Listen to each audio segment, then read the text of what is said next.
¿Y si les dijera que el arquitecto de la mayor extinción masiva que ha conocido el planeta no es un asteroide colosal ni un supervolcán en erupción, sino una criatura que camina entre nosotros, que se mira en el espejo cada mañana? A lo largo de la vasta e intrincada historia de la vida en la Tierra, han existido fuerzas de una magnitud inimaginable, capaces de remodelar continentes y borrar linajes enteros. Pero en tiempos geológicamente recientes, un nuevo tipo de catalizador ha surgido, una fuerza de la naturaleza tan potente, tan omnipresente, que su sola presencia puede desmantelar ecosistemas que tardaron millones de años en construirse. Hoy, nos embarcaremos en un viaje para descubrir a los asesinos más eficientes de la naturaleza, especies cuya llegada a nuevos mundos ha significado la sentencia de muerte para innumerables otras. Sus historias son advertencias, crónicas de desequilibrio y consecuencias imprevistas. Si encuentran este viaje por el delicado tejido de la vida tan fascinante como yo, les invito a que se suscriban, dejen un comentario con sus pensamientos y le den a me gusta para apoyar nuestro trabajo. Cada interacción nos ayuda a seguir explorando estas historias vitales. Desde las islas más remotas hasta los vastos continentes, seremos testigos de cómo un solo organismo puede desencadenar una cascada de extinciones. Veremos cómo la inocencia aparente puede ocultar un poder destructivo sin parangón. Prepárense para conocer a los animales que, intencionadamente o no, han alterado el curso de la historia natural para siempre, dejando un legado de silencio donde antes reinaba la vida. Esta es la crónica de los conquistadores biológicos. En la gran sinfonía de la vida, una especie ha logrado componer su propia y dominante melodía, a menudo a expensas del resto de la orquesta. Nosotros, el Homo sapiens. Nuestra historia es una de innovación, de arte, de civilización, pero también es, ineludiblemente, una historia de expansión y conquista. Desde que nuestros ancestros salieron de África, hemos sido una fuerza geológica andante, una ola de cambio que ha barrido todos los rincones del globo. Donde quiera que hemos puesto el pie, el mundo natural se ha visto obligado a adaptarse o a perecer. Nuestra llegada a nuevos continentes coincidió, con una precisión inquietante, con la desaparición de la megafauna. En América del Norte, los majestuosos mamuts lanudos, los perezosos gigantes y los temibles tigres dientes de sable se desvanecieron. En Australia, criaturas tan extraordinarias como el león marsupial y el diprotodonte gigante desaparecieron del registro fósil. ¿Fue una mera coincidencia, un cambio climático desafortunado? La evidencia sugiere un patrón más directo, la punta de una lanza de cazador, el avance del fuego para despejar tierras, la competencia por los recursos. Éramos los superdepredadores definitivos, y el mundo no estaba preparado. Esta primera ola de extinciones, conocida como la extinción del Cuaternario, fue solo el principio. A medida que nuestra población crecía, nuestras necesidades también lo hacían. Transformamos bosques en campos de cultivo, desviamos ríos, construimos ciudades que se extienden como arrecifes de hormigón. Cada hectárea de hábitat natural alterado es un golpe para las innumerables especies que dependen de él. La fragmentación de los ecosistemas aísla a las poblaciones, las debilita y las conduce lentamente hacia el abismo de la extinción. No es una matanza activa, sino una lenta asfixia, un desplazamiento gradual hacia la nada. El dodo de Mauricio, la paloma migratoria de América del Norte, el tigre de Tasmania, son nombres que resuenan como ecos en un pasillo vacío, recordatorios de nuestra capacidad para borrar la vida. No fueron víctimas de un depredador natural, sino del avance inexorable de la civilización humana. El dodo, sin miedo a los humanos, fue cazado hasta el último ejemplar. La paloma migratoria, cuyas bandadas oscurecían el cielo, fue exterminada en cuestión de décadas. El tigre de Tasmania, perseguido como una plaga, fue cazado hasta su completa desaparición. Hoy, nos encontramos en medio de lo que muchos científicos denominan la sexta extinción masiva. A diferencia de las anteriores, esta no es causada por un evento cósmico o geológico, sino por las acciones de una sola especie. Nuestra especie. La tasa de extinción actual es cientos, si no miles, de veces superior a la tasa de fondo natural. Somos los arquitectos de este evento, los protagonistas de una tragedia que se desarrolla en tiempo real. La pregunta que debemos hacernos no es si somos el animal más mortífero de la historia, sino si podemos elegir dejar de serlo. No todos los conquistadores biológicos son grandes y evidentes. Algunos de los más devastadores son pequeños, sigilosos, y viajan como polizones en nuestros propios viajes de descubrimiento. La rata negra, Rattus ratus, ha sido nuestra compañera de viaje no deseada durante siglos. Escondida en las bodegas de los barcos, ha circunnavegado el globo, desembarcando en paraísos insulares que nunca antes habían conocido a un mamífero depredador terrestre. Su llegada fue, para muchas especies, el equivalente a la llegada de un monstruo de pesadilla. Las islas son laboratorios de la evolución, crisoles donde la vida puede tomar rumbos extraordinarios en aislamiento. Aves que pierden la capacidad de volar, insectos gigantes, plantas con defensas únicas. Estos ecosistemas, al no haber coevolucionado con depredadores como las ratas, son increíblemente vulnerables. Las aves que anidan en el suelo, como muchas especies de petreles y pardelas, no tenían defensas contra un cazador nocturno que podía devorar sus huevos y polluelos con una eficiencia implacable. Para ellas, el suelo, que siempre había sido un refugio seguro, se convirtió en una trampa mortal. Tomemos el caso de la isla de Lord Howe, en Australia. Antes de la llegada de las ratas tras el naufragio de un barco en 1918, la isla albergaba una avifauna única y abundante. En cuestión de años, 5 especies de aves endémicas y 2 especies de plantas se extinguieron por completo. La rata se convirtió en el depredador ápice de la noche, un fantasma que diezmaba poblaciones enteras antes de que los naturalistas pudieran siquiera comprender la magnitud de la catástrofe. La historia se ha repetido con una monotonía trágica en innumerables islas del Pacífico, el Atlántico y el Índico. La capacidad de adaptación de la rata es asombrosa. Es omnívora, capaz de comer casi cualquier cosa: huevos, polluelos, semillas, insectos, lagartos. Se reproduce a una velocidad vertiginosa, pudiendo una sola pareja generar una población de miles en un solo año. Su inteligencia y cautela la hacen extremadamente difícil de erradicar una vez establecida. Es la máquina de supervivencia perfecta, y en el contexto de un ecosistema insular virgen, es también la máquina de extinción perfecta. Su éxito es la sentencia de muerte para la singularidad biológica. Los esfuerzos de conservación modernos a menudo se centran en la erradicación de ratas de estas islas vulnerables, una tarea hercúlea y costosa. Pero cuando tiene éxito, los resultados pueden ser milagrosos. En islas como la de Georgia del Sur, en el Atlántico Sur, la eliminación de las ratas ha permitido que las poblaciones de aves marinas se recuperen espectacularmente. Es un recordatorio de que, aunque el daño puede ser inmenso, la resiliencia de la naturaleza es igualmente poderosa, si se le da la más mínima oportunidad.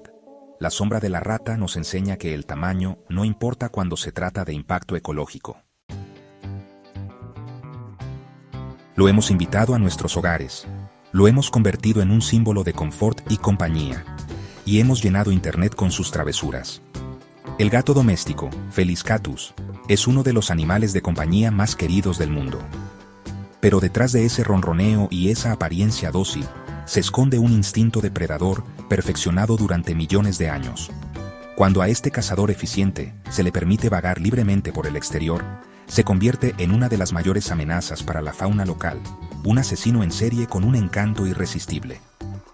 A diferencia de los depredadores salvajes, que cazan para sobrevivir y cuyas poblaciones están reguladas por la disponibilidad de presas, los gatos domésticos a menudo cazan por instinto, incluso cuando están bien alimentados por sus dueños. Son, en esencia, depredadores subsidiados. Su número no disminuye cuando las poblaciones de presas locales se desploman. Simplemente vuelven a casa para cenar. Esta presión de depredación constante y artificial puede ser devastadora para las poblaciones de aves, pequeños mamíferos, reptiles y anfibios. Los estudios son alarmantes. Solo en Estados Unidos, se estima que los gatos en libertad matan miles de millones de aves y pequeños mamíferos cada año. A nivel mundial, los gatos han contribuido a la extinción de al menos 63 especies de vertebrados en la naturaleza, una cifra que los sitúa entre los invasores más destructivos del planeta. La historia del chochín de la isla Stephens, en Nueva Zelanda, es un ejemplo tristemente célebre. Esta pequeña ave no voladora fue llevada a la extinción por un solo gato, el gato del farero, que mató a toda la población conocida en menos de un año. El impacto es particularmente severo en las islas, donde, al igual que con las ratas, las especies nativas no han evolucionado para defenderse de un depredador tan ágil y versátil. En lugares como Hawái o las Galápagos, los gatos salvajes y domésticos son una amenaza constante para las aves marinas y los reptiles únicos. Cazan de día y de noche, en el suelo y en los árboles, demostrando una adaptabilidad letal que supera las defensas de la fauna local.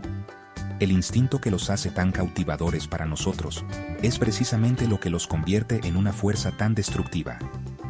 La solución a este problema es compleja, ya que enfrenta la ciencia de la conservación con un profundo apego emocional. Campañas que promueven mantener a los gatos en el interior, el uso de recintos al aire libre o catios, y la esterilización de las colonias de gatos salvajes son pasos cruciales. Es un recordatorio incómodo de que nuestras elecciones personales, incluso la de dejar salir a nuestra mascota, pueden tener consecuencias ecológicas de gran alcance. El depredador ronroneante nos obliga a examinar la responsabilidad que conlleva nuestra relación con el mundo animal. En 1859, un colono inglés llamado Thomas Austin liberó 24 conejos europeos en su propiedad en Victoria, Australia, con la nostálgica intención de poder cazarlos. Unos pocos conejos, comentó, no pueden hacer mucho daño. Esta frase, bueno, se convertiría en una de las subestimaciones más catastróficas de la historia ecológica. En el vasto y vulnerable continente australiano, sin los depredadores y enfermedades que controlaban sus poblaciones en Europa, los conejos encontraron un paraíso. Y para Australia, comenzó una pesadilla biológica. La capacidad reproductiva del conejo es legendaria. Una hembra puede tener múltiples camadas al año, y sus crías alcanzan la madurez sexual en pocos meses. En cuestión de décadas, los 24 conejos originales se habían multiplicado en una plaga de cientos de millones, extendiéndose por todo el continente a una velocidad asombrosa. Se movían como una marea viviente, consumiendo todo a su paso. Su apetito voraz transformó paisajes enteros, convirtiendo praderas exuberantes y zonas de matorral en desiertos polvorientos. El impacto en la flora nativa fue devastador. Los conejos pastaban selectivamente en las plántulas de árboles y arbustos nativos, impidiendo la regeneración de los bosques. Su constante ramoneo eliminó la cubierta vegetal, lo que llevó a una erosión masiva del suelo. Ecosistemas enteros fueron despojados de su base. Para la fauna nativa, esto significó la destrucción de su hábitat y su fuente de alimento.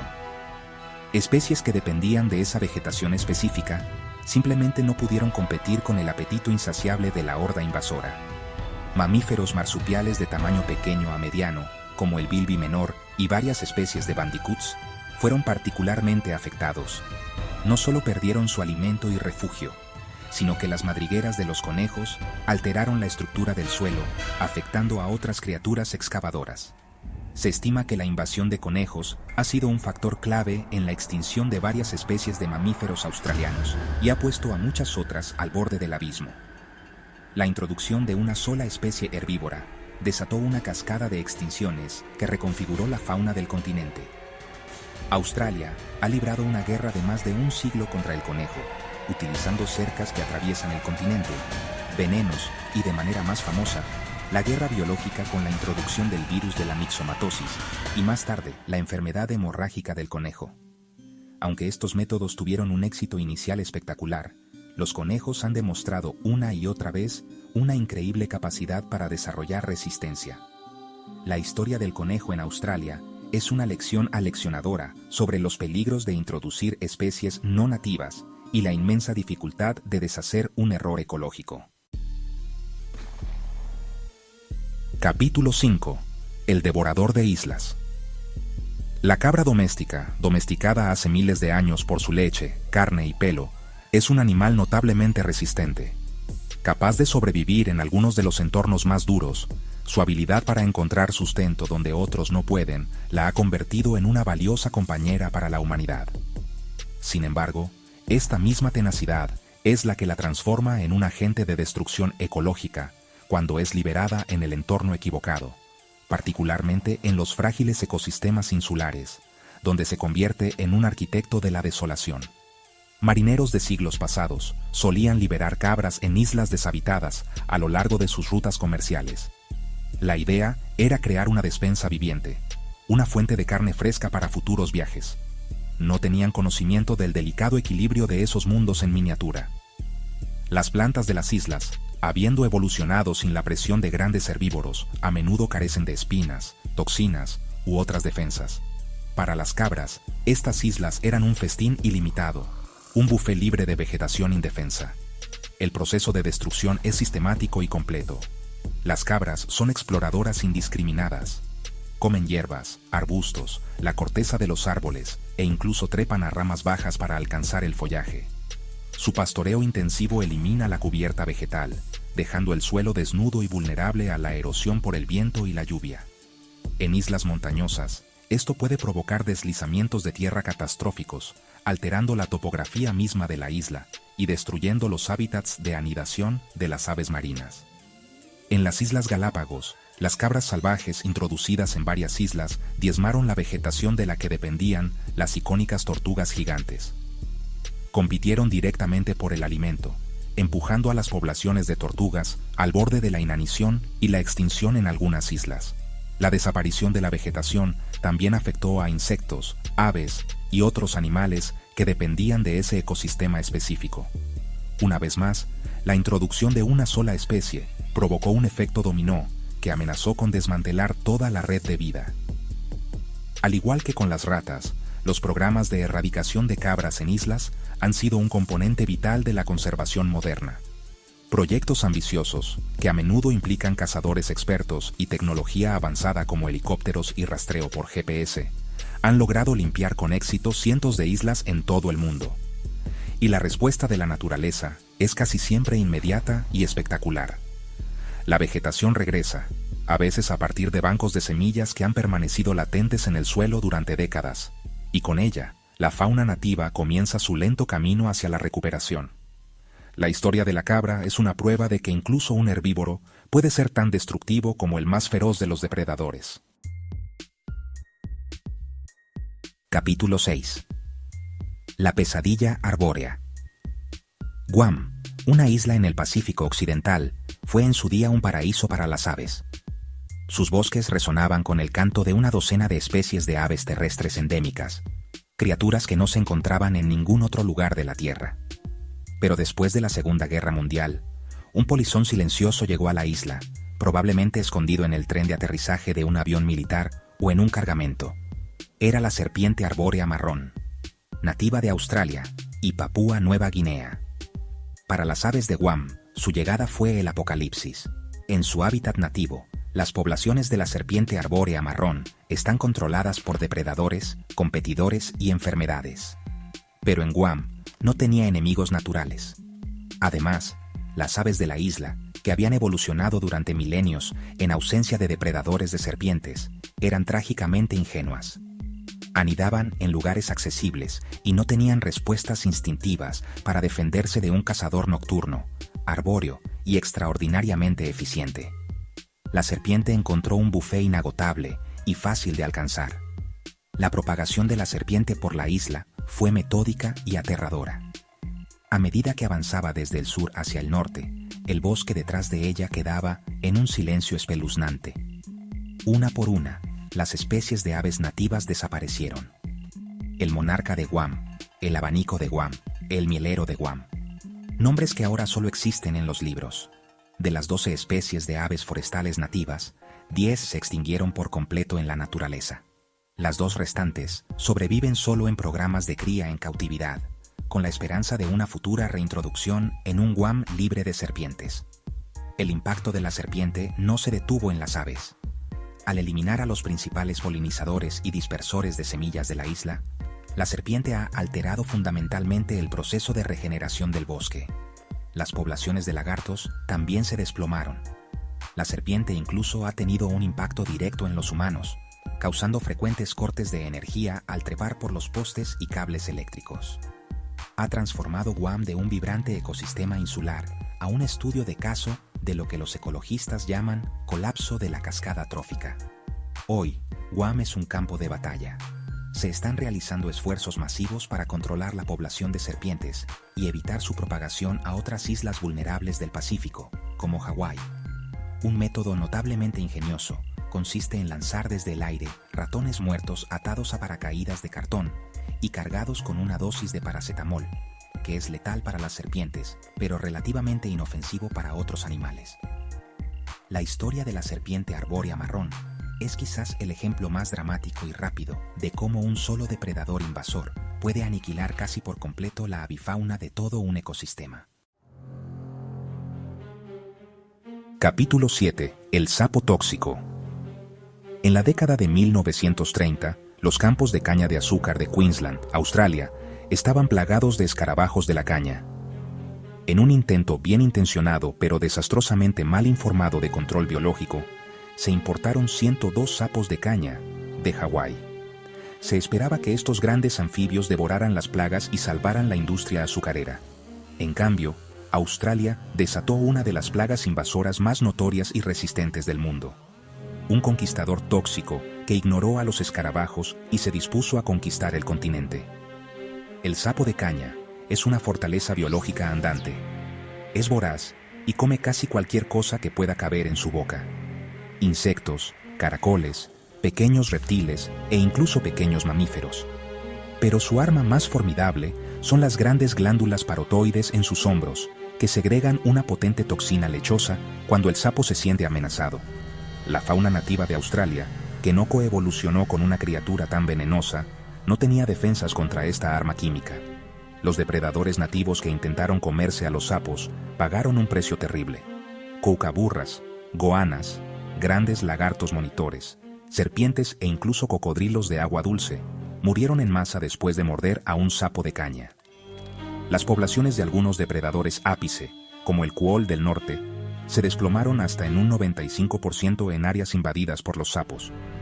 El sapo no solo diezmó a sus presas, sino que también envenenó a sus posibles depredadores, eliminando la competencia y asegurando su avance imparable. Su expansión ha sido implacable. Desde esa liberación inicial en Queensland, los sapos de caña han avanzado por el norte de Australia a un ritmo cada vez mayor. Los sapos en el frente de la invasión han evolucionado para tener patas más largas y moverse más rápido, una forma de selección natural acelerada en acción. Ahora se cuentan por cientos de millones y continúan expandiendo su territorio, alterando las cadenas alimentarias y los ecosistemas a su paso. El intento de solucionar un problema agrícola creó una catástrofe ecológica de una magnitud mucho mayor. La lucha contra el sapo de caña es un desafío monumental que ha estimulado una increíble innovación científica. Desde salchichas para sapos con sabor a veneno, diseñadas para atraer a los depredadores y enseñarles a evitar a los sapos, hasta la investigación de feromonas para atrapar renacuajos en masa.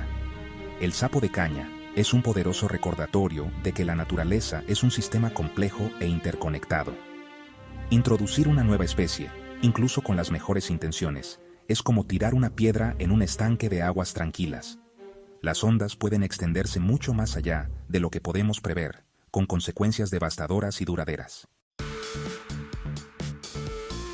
Hemos viajado a través de continentes e islas, presenciando las historias de 7 especies que, a su manera, han remodelado el mundo natural.